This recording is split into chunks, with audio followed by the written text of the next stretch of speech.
Viewers, welcome to my channel. आज हम श्री शिव पुराण का रुद्र संहिता का पंचम खंड का 13वां अध्याय पढ़ेंगे। उससे पहले हमने पिछले अध्याय में पढ़े थे भगवान शिव की यात्रा, त्रिपुरासुर पद, भगवान शिव द्वारा देवताओं को वरदान, वर पाकर माई दानव का बीतल लोक जाना। आज हम पढ़ेंगे 13वां अध्याय में इंद्र को जीवन दान और बृहस्पति को जीव नाम देना। व्यास जी बोले, हे ब्राह्मण, आपने मुझ पर कृपा करके मुझे भगवान शिव के अनेक चरित्र को बताया है। अब मैं आपसे एक और कथा जानना चाहता हूँ। मैंने पूर्व में सुना था कि भगवान शिव ने जलंधर का वध किया था। कृपा कर मुझे इस कथा के बारे में भी बताइए। सूत जी बोले कि जब व्यास जी ने महामुनि से इस प्रकार पूछा तो सनत कुमार जी बोले, हे महामुनि, एक बार की बात है कि देवगुरु बृहस्पति और देवराज इंद्र भगवान शिव के दर्शन करने के लिए कैलाश पर्वत पर गए। तब भगवान शिव ने अपने भक्तों की परीक्षा लेने के विषय में सोचा। उन्होंने मार्ग में उन्हें रोक लिया। कैलाश पर्वत के रास्ते में ही वे अपना रूप बदलकर तपस्वी का वेश धारण करके बैठ गए। जैसे ही देवराज इंद्र वहां से निकले, उन्होंने तपस्वी से पूछा कि भगवान शिव अपने स्थान पर ही है या कहीं और गए हैं। ये पूछकर उन्होंने तपस्वी से अनेक नाम, उनके नाम आदि के विषय में भी जानना चाहा, परंतु तपस्वी रूप में शिव जी चुप रहे और कुछ ना बोले। उन तपस्वी को इस प्रकार अपने प्रश्न के उत्तर में चुप देखकर देवराज इंद्र बहुत क्रोधित हुए। वे बोले, अरे मैं तुमसे पूछ रहा हूँ और तू है कि उत्तर ही नहीं दे रहा है। जब तपस्वी ने पलटकर पुनः उत्तर नहीं दिया, तब इंद्र ने हाथ में वज्र लेकर तपस्वी रूप धारण किए भगवान शिव पर आक्रमण कर दिया, परंतु शिव जी ने तुरंत पलटवार करते हुए इंद्र के हाथ को पीछे धकेल दिया। तब क्रोध के कारण शिव जी का रूप प्रज्वलित हो उठा और उस तेज को देखकर ऐसा प्रतीत होता था कि यह तेज सब कुछ जलाकर भस्म कर देगा। इंद्र की भुजा को झटकने से इंद्र का क्रोध भी बढ़ गया, परंतु गुरु बृहस्पति उस तेज से भगवान शिव को पहचान गए। देवगुरु बृहस्पति ने तुरंत हाथ जोड़कर देवादिदेव भगवान शिव को प्रणाम किया और उनकी स्तुति करने लगी। बृहस्पति जी ने देवराज इंद्र को भी शिव चरण में झुका दिया और क्षमा याचना करने लगे। वे बोले कि हे प्रभु, अज्ञानता बस हम आपको पहचान नहीं पाए। भूलवश आपकी अवहेलना करने का अपराध देवराज इंद्र से हो गया है। हे भगवान, आप तो करुणा निधान है। भक्त वत्सल होने के कारण आप सदा अपने भक्तों के ही बस में रहते हैं। प्रभु, कृपा करके इंद्रदेव को क्षमा कर दीजिए। बृहस्पति जी के ऐसे वचन सुनकर त्रिलोकीनाथ भगवान शिव बोले कि मैं अपने नेत्रों की ज्वाला नहीं रोक सकता। तब बृहस्पति जी बोले कि प्रभु, आप इंद्रदेव पर दया कीजिए और अपने क्रोध की अग्नि को कहीं और स्थापित कर देवराज का अपराध क्षमा कीजिए। तब भगवान शिव बोले, हे बृहस्पति, मैं तुम्हारे चातुर्य से प्रसन्न हूँ।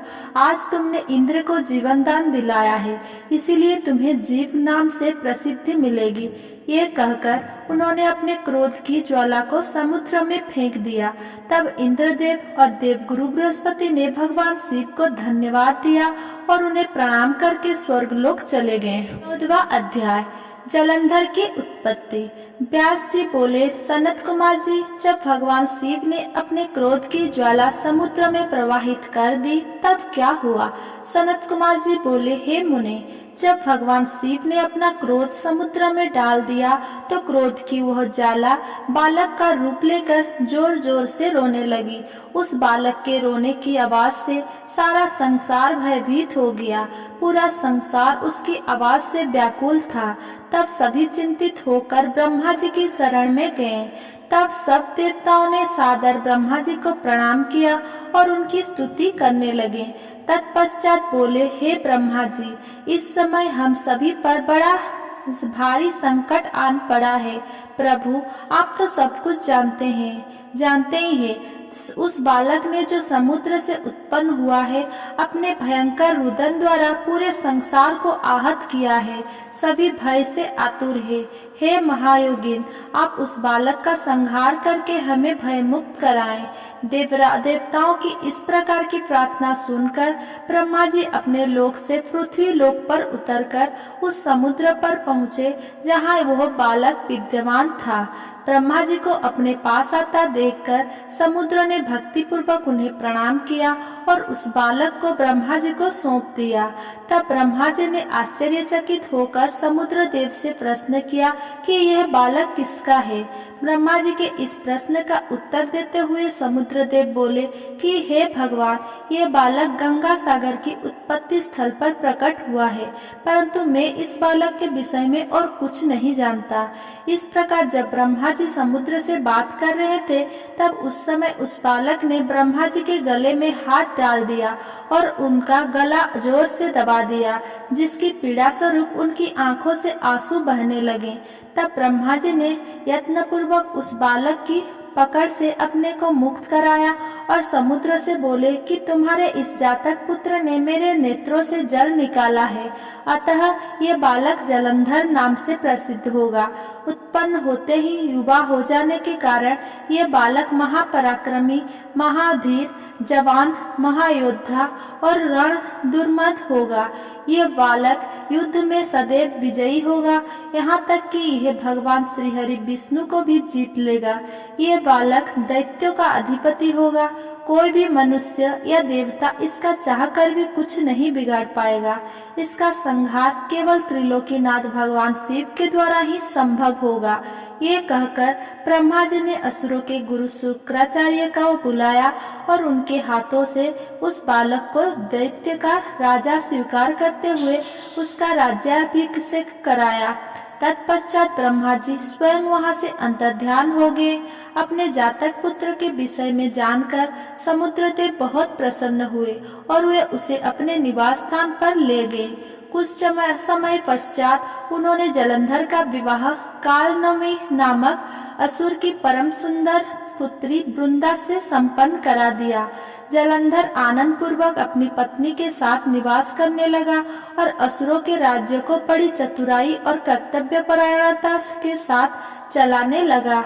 उसकी पत्नी वृंदा महान पतिव्रता नारी थी। 15वां अध्याय, देव जलंधर युद्ध। सनत कुमार जी बोले, हे महर्षि, एक दिन की बात है, असुरराज जलंधर अपने दरबारियों एवं मंत्रियों के साथ अपनी राजसभा में विराजमान था। तभी वहां असुरों के महान गुरु शुक्राचार्य पधारे। वे परम क्रांतिमान थे और उनके तेज से सब दिशाएं प्रकाशित हो रही थी। शुक्राचार्य को वहां आया देखकर जलंधर राज सिंहासन से उठा और आदर पूर्वक अपने गुरु को नमस्कार करने लगा। तत्पश्चात उन्हें सुयोग्य दिव्य आसन पर बैठाया। फिर उसने भी अपना आसन ग्रहण किया। अपने गुरु की यथायोग्य सेवा करने के उपरांत जलंधर ने शुक्राचार्य से प्रश्न किया कि गुरुजी, राहु का सिर किसने काटा था? इसके बारे में आप मुझे सविस्तार बताइए। शुक्राचार्य ने अपने शिष्य सागर पुत्र जलंधर के प्रश्न का उत्तर देना आरंभ किया। वे बोले, एक बार देवताओं और असुरों ने मिलकर सागर के गर्भ में छुपे अनमोल रत्नों को निकालने के लिए सागर मंथन करने के विषय में सोचा। इस प्रकार दोनों असुरों और देवताओं में यह तय हुआ कि जो कुछ भी समुद्र मंथन से प्राप्त होगा उसे देवताओं और असुरों में आधा आधा बांट लिया जाएगा। तब दोनों ओर से देवता और असुर प्रसन्नता पूर्वक इस कार्य को पूरा करने में लग गए। समुद्र मंथन में बहुत से बहुमूल्य रत्न आदि प्राप्त हुए, जिसे देवताओं और असुरों ने आपस में बांट लिया। परंतु जब समुद्र मंथन द्वारा अमृत का कलश निकला तो राहु ने देवता का रूप धरकर अमृत पी लिया। ये जानते ही कि राहु ने अमृत पी लिया है, देवताओं के पक्षधर भगवान शिव विष्णु ने राहु का सिर अपने सुदर्शन चक्र से काट दिया। ये सब उन्होंने देवराज इंद्र के बहकावे में आकर किया था। ये सुनते ही जलंधर के नेत्र क्रोध से लाल हो गए। उसने घस्मर्क नामक राक्षस का स्मरण किया, जो पल भर में ही वहां उपस्थित हो गया। जालंधर ने पूरा वृतांत घसमर को बताते हुए इंद्र को बंदी बनाकर लाने का आदेश दे दिया। घसमर जालंधर का वीर और पराक्रमी दूत था। वो आज्ञा पाते ही इंद्रदेव को लाने के लिए वहां से चला गया। देवराज इंद्र की सभा में पहुंचकर जालंधर के दूत ने अपने स्वामी का संदेश इंद्र को सुना दिया।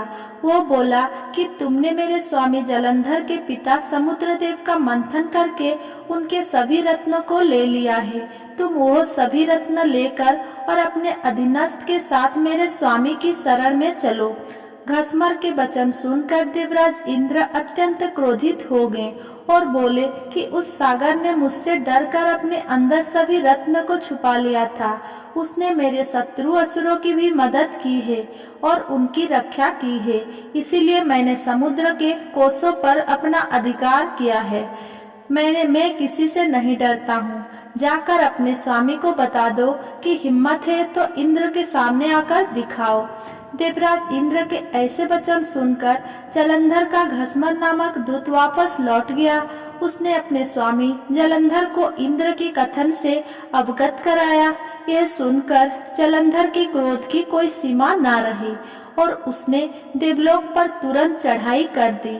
अपनी वीर पराक्रमी असुरों सेना के साथ उसने देवराज इंद्र पर आक्रमण कर दिया। उनके युद्ध के बिगुल से पूरा इंद्रलोक गूंज उठा। चारों ओर भयानक युद्ध चल रहा था। मारकाट मची हुई थी।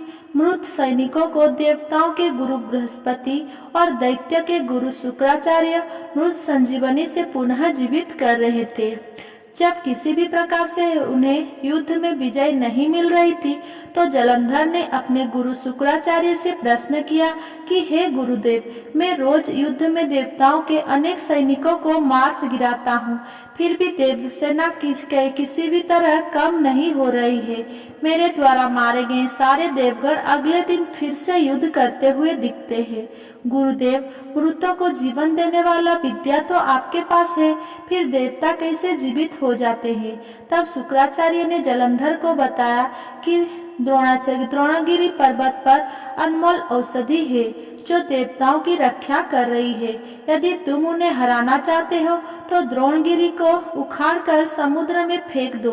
अपने गुरु शुक्राचार्य की आज्ञा लेकर जालंधर द्रोण पर्वत की ओर चल दिया। वहां पहुंचकर उसने अपनी महापराक्रमी भुजाओं से द्रोण पर्वत को उठाकर समुद्र में फेंक दिया और पुनः जाकर देवसेना के से युद्ध करने लगा।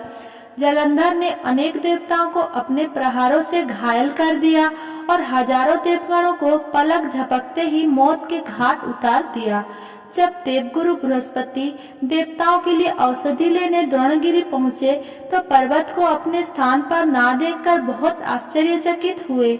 वापस आकर उन्होंने देवराज इंद्र को इस विषय में बताया और आज्ञा दी कि यह युद्ध तुरंत रोक दिया जाए, क्योंकि अब तुम असुरराज जालंधर को नहीं जीत सकोगे। ऐसी स्थिति में प्राणों की रक्षा करना ही बुद्धिमता है। 16वां अध्याय, श्री विष्णु का लक्ष्मी को जालंधर का वध न करने का वचन देना। सनत कुमार जी बोले, हे व्यास जी, इस प्रकार जब देवगुरु बृहस्पति ने देवताओं को युद्ध रोक देने के लिए विषय में कहा तो सभी ने गुरु की आज्ञा का पालन किया और युद्ध रुक गया। परंतु जालंधर का क्रोध शांत नहीं हुआ। वो इंद्र को ढूंढता ढूंढता स्वर्गलोक आ पहुंचा। जालंधर को वहां आता देखकर इंद्र और अन्य देवता अपने प्राणों की रक्षा करने हेतु वहां से भागकर भगवान श्रीहरि विष्णु की शरण में श्री वैकुंठ लोक जा पहुँचे। वहां पहुंचकर उन्होंने भगवान विष्णु को प्रणाम किया और उनकी भक्ति भाव से स्तुति की। तत्पश्चात उन्होंने भगवान विष्णु से कहा, हे कृपा निधान, हम आपकी शरण में आए हैं, हमारी रक्षा कीजिए। तब देवताओं ने विष्णु जी को जालंधर के विषय में सब कुछ बता दिया। समस्त वृतांत सुनकर श्रीहरि विष्णु ने देवताओं से कहा कि वे अपने भय का त्याग कर दे। उन्होंने उनकी प्राण रक्षा करने का आश्वासना दिया और कहा कि मैं जलंधर का वध कर तुम्हें उससे मुक्ति दिलाऊंगा। ये कहकर भगवान विष्णु अपने वाहन गरुड़ पर सवार होकर चलने लगे। ये देखकर देवी लक्ष्मी के नेत्रों में आंसू आ गए और वे बोली, हे स्वामी, जलंधर समुद्रदेव का जातक पुत्र होने के कारण मेरा भाई है। आप मेरे स्वामी होकर मेरे भाई को क्यों मारना चाहते हैं? यदि मैं आपको प्रिय हूँ तो आप मेरे भाई का वध नहीं करेंगे। अपनी प्राण वल्लभा लक्ष्मी जी के वचन सुनकर विष्णु जी बोले, हे देवी, यदि तुम ऐसा चाहती हो तो ऐसा ही होगा, परंतु तुम तो जानती ही हो कि पापी का नाश अवश्य होता है। तुम्हारा भाई जलंधर अधर्म के मार्ग पर चल रहा है और देवताओं को कष्ट पहुंचा रहा है। फिर भी मैं उसका वध अपने हाथों से नहीं करूंगा, परंतु इस समय तो मुझे युद्ध में जाना होगा। यह कहकर भगवान विष्णु युद्ध स्थल की ओर चल दिए। भगवान विष्णु उस स्थान पर पहुँचे जहाँ असुरराज जलंधर था। भगवान विष्णु को आया देखकर देवताओं में हर्ष और ऊर्जा का संचार हुआ। देवसेना अत्यंत रोमांचित हो गई। सभी देवताओं ने हाथ जोड़कर श्रीहरि को प्रणाम किया। भगवान विष्णु का मुखमंडल अद्भुत आभा से प्रकाशित हो रहा था। उनके दिव्य तेज के सामने दैत्य और दानव का खड़े रह पाना मुश्किल हो रहा था।